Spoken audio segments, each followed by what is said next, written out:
찬송가 60장, 영혼의 햇빛 예수님 찬송가 60장 같이 부르시면서 우리의 첫 목소리를 하나님께 찬양으로 드리겠습니다.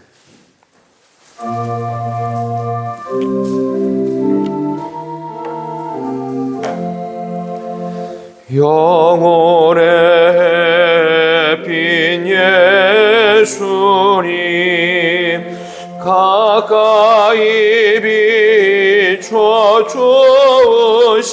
비춰주시고 이 세상 구름 일어나 가리지 않게 하소서. 이룬에 단자 먹기 전 고요히 주를 거리며 구주의 품에 안기니 한없이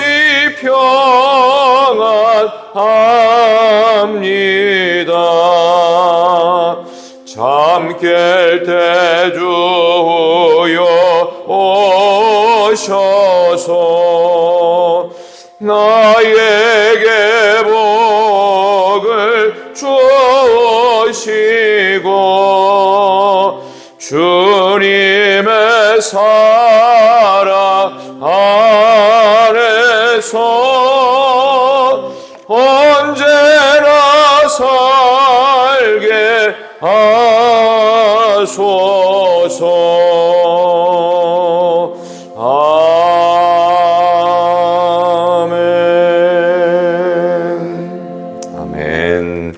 하나님 말씀 보겠습니다. 열왕기상 8장 말씀입니다. 열왕기상 8장 말씀 보겠습니다.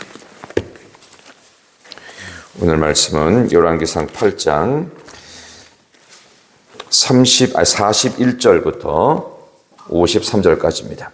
열왕기상 8장 41절에서 53절까지 여러분이 가진 성경책으로는 524쪽입니다. 열왕기상 8장 41절부터 53절까지입니다. 이 말씀을 우리가 한 절씩 교독하지요. 또 주의 백성, 제가 먼저 읽습니다. 또 주의 백성 이스라엘에 속하지 아니한 자 곧 주의 이름을 위하여 먼 지방에서 온 이방인이라도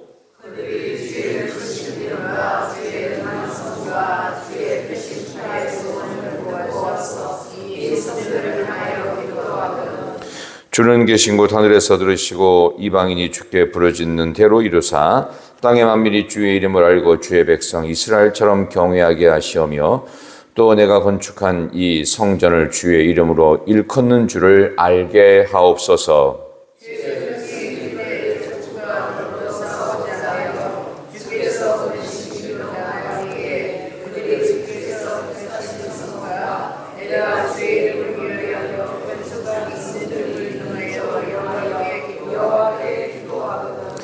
주는 하늘에서 그들의 기도와 간구를 들으시고 그들의 일을 돌아보옵소서.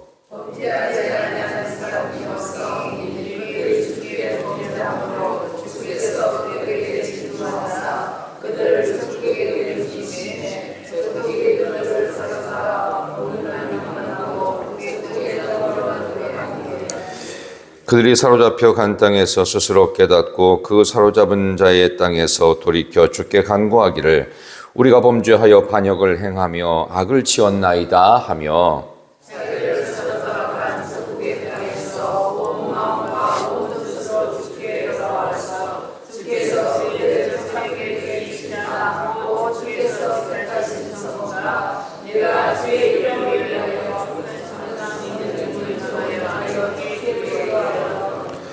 주는 계신 곳 하늘에서 그들의 기도와 간구를 들으시고 그들의 일을 돌아보시오며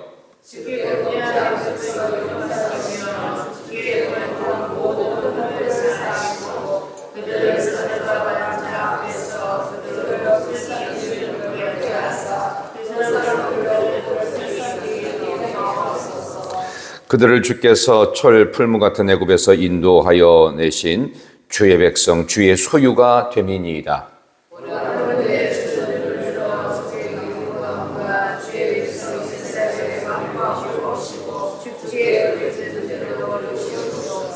다 같이 53절. 주 여호와여 주께서 우리 조상을 애굽에서 인도하여 내실 때에 주의 종 모세를 통하여 말씀하심 같이 주께서 세상 만민 가운데에서 그들을 구별하여 주의 기업으로 삼으셨나이다. 아멘. 오늘 주신 말씀을 가지고 기도가 왜 응답될까? 기도가 왜 응답될까라는 제목으로 하나님 말씀을 증거하겠습니다. 우리 옆에 계신 분에게 한번 인사하시면서 한 주간의 첫날을 시작했으면 좋겠습니다. 원래부터 좋은 월요일 됩시다. 한번 인사하세요. 원래부터 좋은 월요일 됩시다. 한 주간을 시작하는 첫날에 특별히 직장을 가지신 분들은 제일 나가기 싫은 날이 월요일이라고 합니다. 근데 우리에게는 이 원래부터 좋은 월요일이라는 그런 마음 가지시고 또 시작하면 또 하실 수가 있죠. 시작하기가 귀찮아서 그렇지. 새벽에도 일어나는 게 조금 더 자고 싶은데 조금 피곤한 느낌이 있어서 그렇지. 나오시면 훨씬 더 좋은 줄 믿습니다. 시작하게 하신 하나님께서 오늘 끝날 끝 시간에도 하나님 함께 하시기를 소망합니다. 오늘 이 내용은 솔로몬 성전을 이제 봉헌하는 마지막 내용 바로 앞에 나오는 총 7개의 기도문 가운데 5번 기도부터 7번 기도까지 그 내용을 다루고 있습니다. 솔로몬이 했던 기도는 굉장히 광활하고 많은 내용들을 아주 포괄적인 내용을 기도하고 있는데 5번째 기도는 이방인을 위한 간구가 나오고요. 6번째 기도는 전쟁에 나갈 때 어떻게 기도할 것인가. 그리고 맨 마지막 7번째 기도는 죄 때문에 우리가 적국의 포로가 되었을 때는 어떻게 기도할 것인가. 그래서 맨 마지막 7번째 기도는 아직 솔로몬 시대의 태평성대를 이루고 있는 상황에서 먼 훗날 바벨론의 포로로 갔을 때 그들이 어떠한 마음으로 기도해야 될지를 미래를 바라보면서 솔로몬이 기도를 하고 있는 이제 그런 내용입니다. 그 첫 번째 기도의 내용은요, 이방인을 향한 간구입니다. 이방인을 위한 간구를 뭐하러 굳이 해야 되나 싶은데 이것은 우리가 선교와 전도 차원에서 반드시 해야 될 기도라고 하는 것을 알 수가 있는 내용이 나오죠. 자, 우리 43절 한번 보겠습니다. 43절. 우리가 전도할 때, 선교할 때 이런 마음으로 하시면 좋겠어요. 43절. 주는 시작. 주는 계신 곳 하늘에서 들으시고 이방인이 주께 부르짖는 대로 이루사 땅의 만민이 주의 이름을 알고 주의 백성 이스라엘처럼 경외하게 하시오며 또 내가 건축한 이 성전을 주의 이름으로 일컫는 줄을 알게 하옵소서. 아멘. 이방인을 향한 간구입니다. 외국 사람들이 들어와서, 그러니까 이스라엘 나라의 외국 사람들이 다 들어와서 사는 경우도 많았습니다. 그러다 보니까 그들에게도 하나님이 살아계시다는 사실을 잊지 않게 해달라고 하는 그런 내용으로서 땅의 만민이 주의 이름을 알게 해달라. 이거는 전도와 선교를 위한 기도가 되겠죠. 주의 백성 이스라엘처럼 경외하게 해달라. 그들이 하나님을 섬기고자 하는 마음이 생겼을 때 그들이 예수 잘 믿게 해주십시오. 하나님을 제대로 섬기게 해달라. 이제 그런 기도입니다. 그래서 우리가 보통 이제 교회에 만약에 처음 오신 분들이 있잖아요. 그러면 여러분들이 그래도 참 잘하시는 것 같은 느낌이 드는 게 전혀 낯선 사람처럼 저 사람 뭐고 뭐 하면서 왜 왔나 하는 식으로 이렇게 째려보거나 아니면 의심 어린 눈초리로 보지 않고 잘 왔다고 하고 환대할 수 있는 그 마음 자세가 굉장히 중요합니다. 그래서 보통 새가족, 불신자라고 합시다. 불신자가 교회에 왔을 때 한 번이나 두 번 와보고서는 안 오면 다시는 그 교회 안 간다고 그래요. 왜냐하면은 첫 이미지가 중요하고 그래서 한 번만 더 나가보자. 그래도 예배 분위기 괜찮았으니까 한 번만 더 나가자 했을 때 첫 번째 느꼈던 first impression인 이 첫인상하고 두 번째 느꼈던 second impression이 명확하면은 그 다음에 세 번째, 네 번째 쉽게 나온다고 그래요. 그래서 이 선교를 위한 기도 중에서 솔로몬 성전이 상징적으로 이스라엘의 영적인 토대로서 딱 서 있어요. 그러면 도대체 저 성전은 뭐 하는 거냐라고 하는 하나님을 모르던 백성이 와서도 그들이 하나님을 깨닫고 이스라엘 사람들처럼 어떻게 해요? 이스라엘처럼 경외하게. 저 사람들이 하나님을 믿는 이유가 있구나. 성전에서 제사를 드리는 이유가 뭔가 분명하거나 뭔가 매력을 느껴야 돼요. 예수 믿는 사람들이 와서 이곳에서 함께하는 불신자들이 예배를 드릴 때 여러분들이 환대하고 친절하게 하고 참 잘했다고 너무너무 잘했다고 이렇게 할 수 있는 친절한 이미지가 필요합니다. 제가 이름만 대면 알 수 있는 어떤 교회 이제 목사님의 그 인사법을 제가 봤어요. 어떻게 인사하나 봤더니 그렇게 정신없이 어떤 행사를 치르고 사람이 많았어요. 교회도 무척 크고요. 근데 전혀 낯선 사람을 갑자기 와가지고 목사님 안녕하십니까 하니까 그분은 몰라요 누군지를.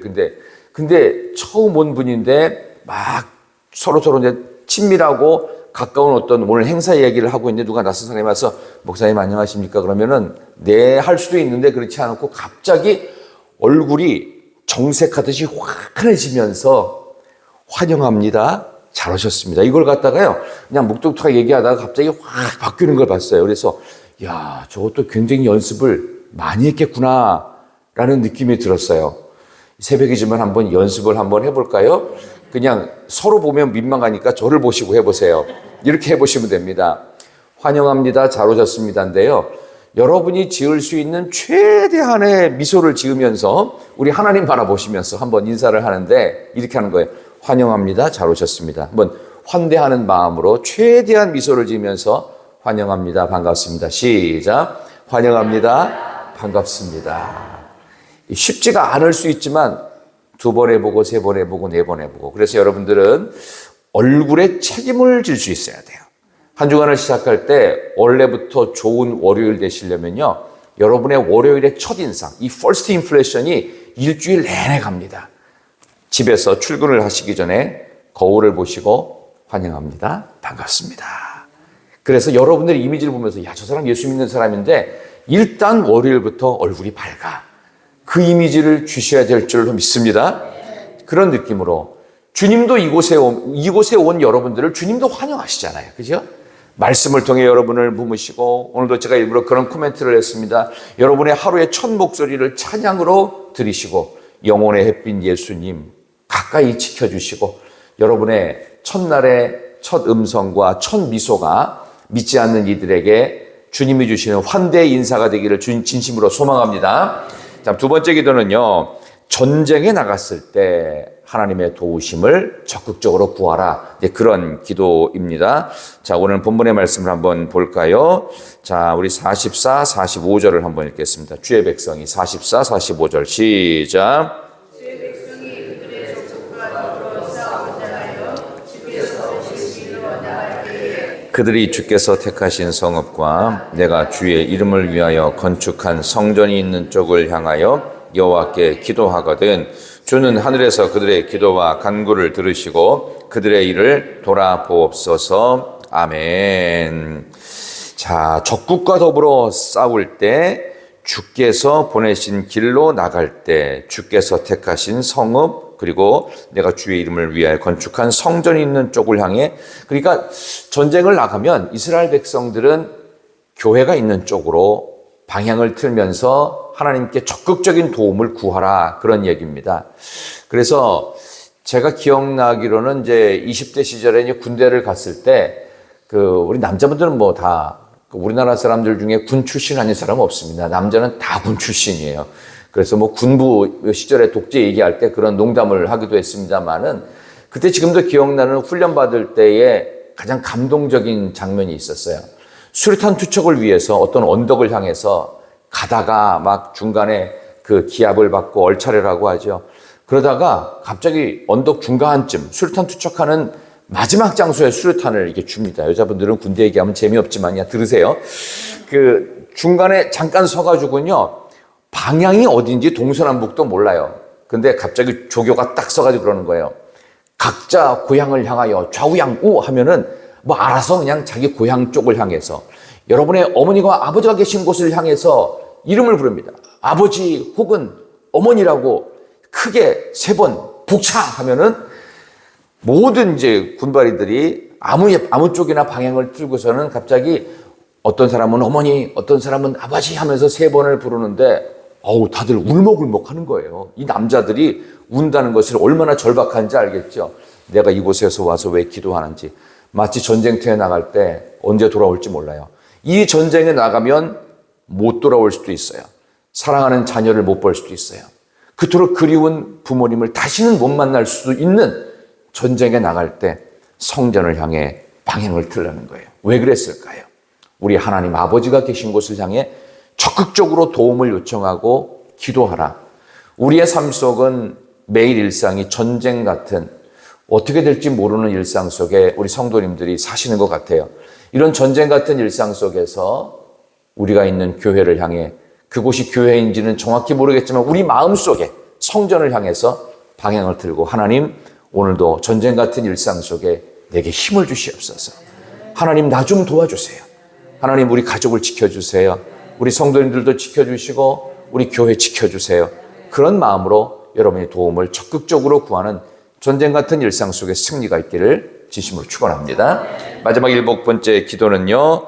죄로 인해서 적국의 포로가 됐을 때는 어떻게 기도할 것인가. 오늘 본문에 계속해서 좀 길게 나오는데요. 한번 볼까요? 우리 49절, 50절 한번 읽어보도록 하겠습니다. 49에서 51절까지 읽읍시다. 주는 계신 곳 49절 시작. 주는 계신 곳 하늘에서 그들의 기도와 간구를 들으시고 그들의 일을 돌아보시오며 주께 범죄한 백성을 용서하시며 주께 택한 범한 모든 그 허물을 하사하시고 그들을 사로잡아 간자 앞에서 그들로 불쌍히 여김을 얻게 하사 그 사람들로 그들을 불쌍히 여기게 하옵소서. 그들은 주께서 철 풀무 같은 애굽에서 인도하여 내신 주의 백성 주의 소유가 됨이니이다. 아멘. 적국의 포로로 끌려갔다는 거 하는 것은 이스라엘 백성들의 바벨론 포로를 연상시키는 내용입니다. 이 내용은 그들이 범죄함으로 하나님을 마땅히 섬겨야 될 백성, 그리고 솔로몬 성전이 아름답게 지어졌음에도 불구하고 하나님을 믿는 백성으로서 하나님을 배반하는 우상 숭배의 죄가 되었던 남유다의 모습을 반증하고 있습니다. 이런 속에서 지금은 태평성대를 누르고 있는 솔로몬 성전의 시대지만 장차 훗날에 그들은 분명 바벨론의 포로로 가서 70년간 고통의 시절을 보내게 됩니다. 그때를 대비하는 기도예요. 언젠가 우리가 겪게 될 포로와 같은 아무것도 못하고 속박과 굴레에 있는 자유가 상실되어진 우리의 삶이 있을 때 그때를 대비한 기도가 오늘 성경에 나오죠. 다른 게 없어요. 불쌍히 여겨 달라는 50절 끝부분에 나오는 기도입니다. 하나님 우리를 불쌍히 여겨 주시옵소서. 서로를 원망하면서 자유와 속박이, 자유를 박탈당하고 속박이 있는 포로에서의 기도는 하나님 우리를 불쌍히 여겨 주시옵소서. 주 예수 그리스도여 죄인된 나를 불쌍히 여기소서. 성자들의 기도문과 같은 마음으로 하나님 우리를 불쌍히 여겨 주옵소서. 변명할 거 없어요. 누구 때문에 잘못됐다. 누구 때문에 이 나라가 어려워졌다. 누구 때문에 정책이 잘못되어졌다. 그런 얘기할 때가 아니라 하나님 이 나라 대한민국을 불쌍히 여겨 주옵소서. 불쌍히 여겨달라는 눈물의 기도가 한국교회 전반적으로 이루어질 때 이 나라 대한민국의 답답한 미래도 하나님께서 새롭게 하시고 고쳐주시고 복되게 하실 줄로 믿습니다. 마지막 기도의 응답은 왜 이루어질까? 저는 이 질문을 이 세 가지 기도 속에서 하게 됐습니다. 근데 이런 기도가 응답되기 때문에 하라고 했던 거예요. 그럼 기도가 왜 이루어질까요? 우리와 하나님과 어떤 특별한 관계성이 있기 때문에 그 기도는 응답됩니다. 오늘 성경은 그것을 세 마디로 요약을 하고 있습니다. 오늘 51절에 보면 주의 백성, 주의 소유가 됨이니이다. 맨 마지막 53절 끝에 보면은 주의 기업으로 삼으셨나이다. 우리의 기업, 우리가 기도를 드리면 우리가 죄를 지어 포로로 갔을 때라도 전쟁 같은 일상 속에서도 그리고 이방인들의 선교를 위해서도 그 모든 기도가 응답될 수 있는 이유는 우리와 하나님과의 관계는 우리는 하나님의 백성이고 하나님의 소유인 우리는 하나님 것입니다. 그리고 우리는 하나님의 기업이기 때문입니다. 그래서 하나님께서 우리들을 사랑하시기를 질투하시듯이 사랑하십니다. 그래서 하나님을 향한 마음을 99%만 가지면 하나님 질투하십니다. 그 1%까지도 나머지도 완전하게 원하십니다. 하나님도 우리를 위하여 인간이 되시사 십자가에서 완전하게 나 한 사람을 살리기 위해서 죽으시고 피를 흘리셨기 때문입니다. 하나님은 우리에게 같은 마음을 원하십니다. 그렇게 몸부림치기를 원하십니다. 왜냐하면 우리는 주의 백성이고 주의 소유이고 주의 기업이기 때문입니다. 하나님은 원래 이런 분이셨습니다. 근데 우리는 하나님과 적당한 거리감을 두는 것을, 하나님도 우리를 때로는 우리가 잘 되고 있는데도 불구하고 기도하면 우리를 귀찮아하실 것 같죠. 여러분의 부모님들이 여러분들이 어려울 때만 옆에서 좀 신경 써주고 여러분이 괜찮아지면은 무관심하고 방치하든가요? 그런 부모는 없습니다. 어떤 부모든 잘 돼도 혹시 넘어질까 걱정하고 잘 안 되면 아픈 손가락처럼 더 신경을 씁니다. 부모인 우리도 하물며 그럴 텐데 하물며 하나님이 우리를 함부로 하시겠습니까? 하나님은 원래 그런 분이셨습니다. 하나님이 우리를 주의 기업으로 삼으시고 우리를 주의 백성 삼으시고 우리를 주의 소유로 삼으셨기에 우리의 어떠한 기도도 이번 한 주간 동안 응답될 것을 확신합니다. 전쟁 같은 일상 속에서도 적극적으로 도움을 구하면 우리가 자초한 전쟁이라 할지라도 하나님은 응답해 주시는 분이십니다. 하나님 원래 그러신 분이기 때문에 그 하나님의 원래 그런 성품은 우리는 변덕스러워도 하나님은 변함이 없으십니다. 오늘 우리의 기도가 그렇게 응답되어지는 간증이 있는 복된 한 주간 되시기를 진심으로 축원합니다. 하나님 아버지 감사합니다. 저희들이 오늘 이 새벽에 기도하러 나왔습니다. 하나님 앞에 우리가 첫 목소리를 찬송으로 드렸습니다. 우리의 확고한 신앙 고백을 사도 신경으로 고백했습니다. 우리가 붙들어야 될 영적인 기준을 오늘 말씀을 통해 확인했습니다. 전쟁 같은 일상 속에 우리를 적극적으로 도우실 하나님, 우리가 자초한 우리의 자유가 박탈되어지는 포로 같은 상황에서도 우리는 주의 백성이요 주의 소유요 주의 기업이기 때문에 하나님은 원래 그렇게 우리를 도우시려고 아버지 되신 하나님이 되셨기에 우리가 어떤 상황에서도 기도하면 응답될 것을 확신합니다. 이 마음 갖고 오늘 하루도 승리하는 복된 한 주간의 첫날 월요일 되게 하여 주시기를, 가지고 나온 모든 기도의 제목마다 응답 주시기를 예수님의 이름으로 간절히 기도드리옵나이다. 아멘. 하늘에 계신 우리 아버지, 아버지의 이름을 거룩하게 하시며 아버지